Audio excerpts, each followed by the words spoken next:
ಬೀದರ್ ಜಿಲ್ಲೆಯಾದ್ಯಂತ ಭಾರೀ ಮಳೆಯಾಗಿದ್ದು ನಿರಂತರ 1 ಗಂಟೆ ಸುರಿದ ಧಾರಾಕಾರ ಮಳೆಗೆ ಬೀದರ್ ನಗರದ ರಸ್ತೆಗಳು ಕೆರೆಯಂತಾಗಿದೆ.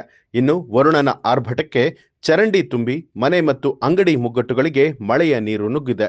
ನಗರದ ಜಿಲ್ಲಾ ಕ್ರೀಡಾಂಗಣ, ಕೆಇಬಿ ರಸ್ತೆ, ಕೋರ್ಟ್, ತಹಸೀಲ್ದಾರ್ ಕಚೇರಿ, ತಾಲೂಕು ಪಂಚಾಯಿತಿ ಕಚೇರಿ ಮುಂಭಾಗದ ರಸ್ತೆಗಳೆಲ್ಲವೂ ಕೂಡ ಕೃತಕ ಕೆರೆಯಂತಾಗಿದೆ. ಸಚಿವರಾದ ಈಶ್ವರ್ ಖಂಡ್ರೆ ಒಡೆತನದ ಅಕ್ಕ ಮಹಾದೇವಿ ಮಹಿಳಾ ಕಾಲೇಜು ಕಾಂಪ್ಲೆಕ್ಸ್ ಒಳಗೂ ಕೂಡ ಮಳೆಯ ನೀರು ನುಗ್ಗಿದ್ದು ಅಗ್ನಿಶಾಮಕ ಸಿಬ್ಬಂದಿಗಳು ನೀರು ಹೊರಹಾಕುವುದಕ್ಕೆ ಹರಸಾಹಸವನ್ನ ಪಡುವಂತಾಗಿದೆ. ಪ್ರತಿ ಬಾರಿ ಮಳೆಯಾದ ಸಂದರ್ಭದಲ್ಲಿ ನಗರದ ರಸ್ತೆಗಳು ಕೆರೆಯಂತೆ ಆಗ್ತಾ ಇದ್ದು ವಾಹನ ಸವಾರರು ಪರದಾಡುವಂತಾಗಿದೆ.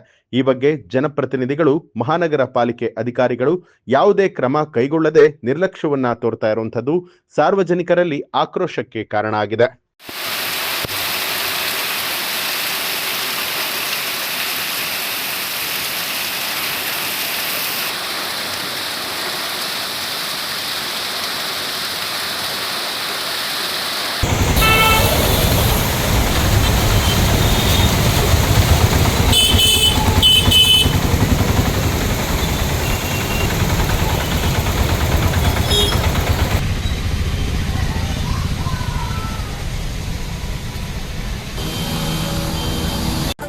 ನ್ಯೂಸ್ ಅಲರ್ಟ್ ನಿಮ್ಮಿಂದ ನಿಮಗಾಗಿ.